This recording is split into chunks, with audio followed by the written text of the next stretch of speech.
જય માંગ મોગલ। આજે આપણે મોગલ માંગના પરચા વિશે જાણીશું, એટલે વિડીયોના અંત સુધી બની રહેજો। મોગલધામ બગોડા સાથે ઘણી બધી દંતકથાઓ અને ઇતિહાસ જોડાયેલા છે। મોગલધામ બગોડાના ટ્રસ્ટ મંડળ સાથે ઓફ ઇન્ડિયાની ખાસ વાતચીત થઈ હતી, જેમાં મોગલમાં અને બગોડા ગામ સાથે સંકળાયેલી બે દંતકથા ખૂબ પ્રચલિત હોવાનું જાણવા મળ્યું હતું। પહેલી દંતકથા કંઈક એવી છે કે આજથી લગભગ ઘણા વર્ષો પહેલાં ગુજરાતમાં મુસ્લિમોનું શાસન હતું। દિલ્હીની મોગલ સલ્તનતથી ગુજરાતનો વહીવટ થતો હતો। તેમાં કડી પ્રદેશનો એક મુસ્લિમ સૂબો કડીના વિસ્તારમાં પોતાનું શાસન ચલાવતો હતો। તે સૂબો એક દિવસ ફરતો ફરતો સૌરાષ્ટ્ર વિસ્તારમાં આવી ચડે છે। સૌરાષ્ટ્રના લીલા ખેતરોમાંથી તે પસાર થઈ રહ્યો હતો ત્યારે તેની નજર એક યુવાન રાજપૂત કન્યા પર પડે છે, જે તેના પિતા માટે ખેતરે ભાતું લઈને જતી હોય છે। એ કન્યાની માતાનું મૃત્યુ થઈ ગયું હોય છે। તેને જોઈને મુસ્લિમ સૂબાની દાનત બગડે છે અને તે યુવાન કન્યાને નિકાહ માટે દબાણ કરે છે અને ઘણી ન કહેવાની વાતો કહે છે। જુવાનજોધ કન્યા સૂબાનું કારસ્તાન પારખી જાય છે અને જાણે સાક્ષાત જગદંબા હુંકાર ભરીને બોલતી હોય તેવા ખુમારીભર્યા શબ્દો ઉચ્ચારે છે। તે કહે છે કે, મલેચ્છ, હું હિન્દવાણી છું, રાજપૂતાણી છું। મારો હાથ માંગવો હોય તો મારા બાપની પાસે જા। સૂબો પોતાના અભિમાનમાં અને વાસનામાં એટલો રત હોય છે કે તે જ ક્ષણે તે કન્યાના પિતા પાસે જાય છે અને તે હિન્દુ દીકરીનો હાથ માંગે છે। કન્યાના પિતા પણ તે પ્રસ્તાવને સખત શબ્દોમાં નકારી કાઢે છે। કન્યાના પિતા કહે છે કે, અમે હિન્દુ છીએ અને વળી રાજપૂત। અમારી કન્યા વીર સાથે પરણે।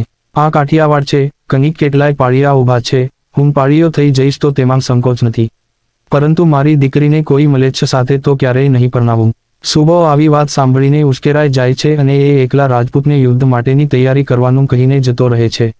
યુવાન કન્યા અને તેના પિતા હતાશ થઈને બેસે છે। પિતા તેમની દીકરીને ઘણું આશ્વાસન આપે છે અને કહે છે કે સાક્ષાત ભવાની આપની રક્ષા કરશે।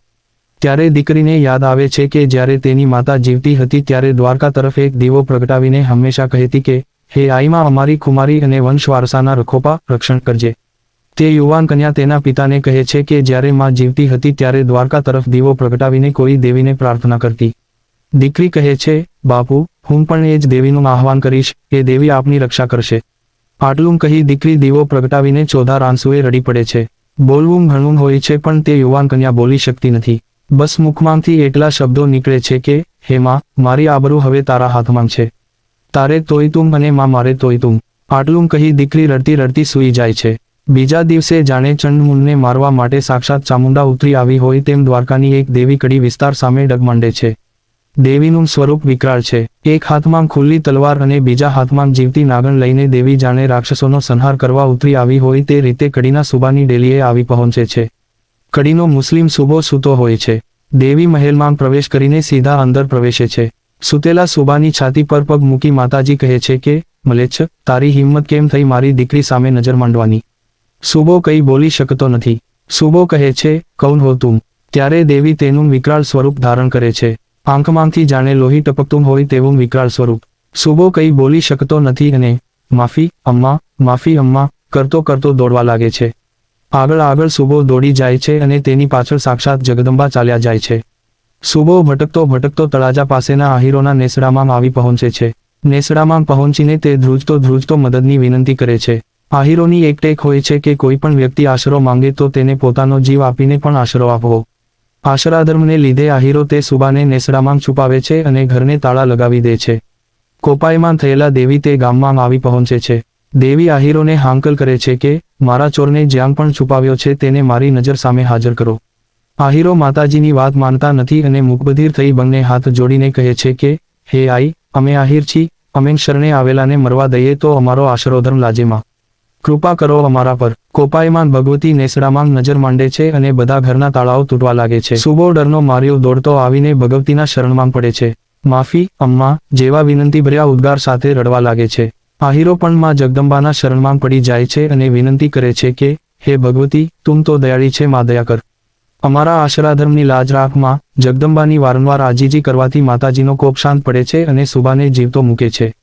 સાથે જ આઈ માતા સૂબાને ચેતવણી આપે છે કે, હવે પછી જો કોઈ પણ બહેન દીકરી સામે કુદ્રષ્ટિ કરી છે તો તલવારના એક જ ઝાટકે મસ્તકથી ધડ અલગ થઈ જશે।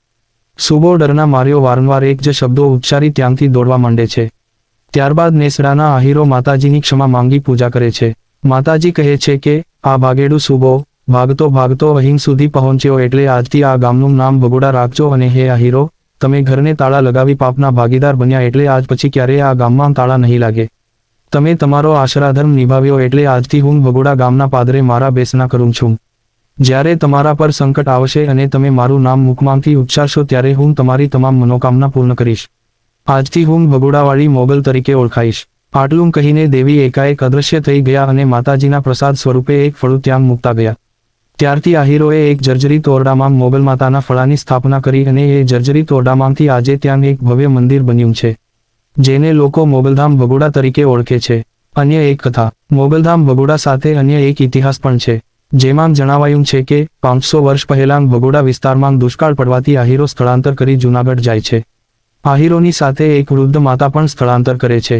જૂનાગઢ વિસ્તારના દુષ્કાળ ગાળ્યા બાદ જ્યારે આહીરો પરત ફરવા તૈયારી કરે છે, ત્યારે આહીરોના તે વૃદ્ધ માતાને એક ચારણ આઈ મોગલ માતાજીનું ફળું ભેટ સ્વરૂપે આપે છે અને કહે છે કે જ્યારે પણ કોઈ સંકટ આવે ત્યારે માતાજીને પ્રાર્થના કરજો, તમારા સંકટો દૂર થશે. ફળું લઈને તે વૃદ્ધ માતા અને આહીરો સૌ ભગોડા પરત ફરે છે અને ત્યાં જઈને માતાજીના તે ફળાની સ્થાપના કરે છે, જે આજે ભવ્ય મોગલધામ તરીકે ઓળખાય છે.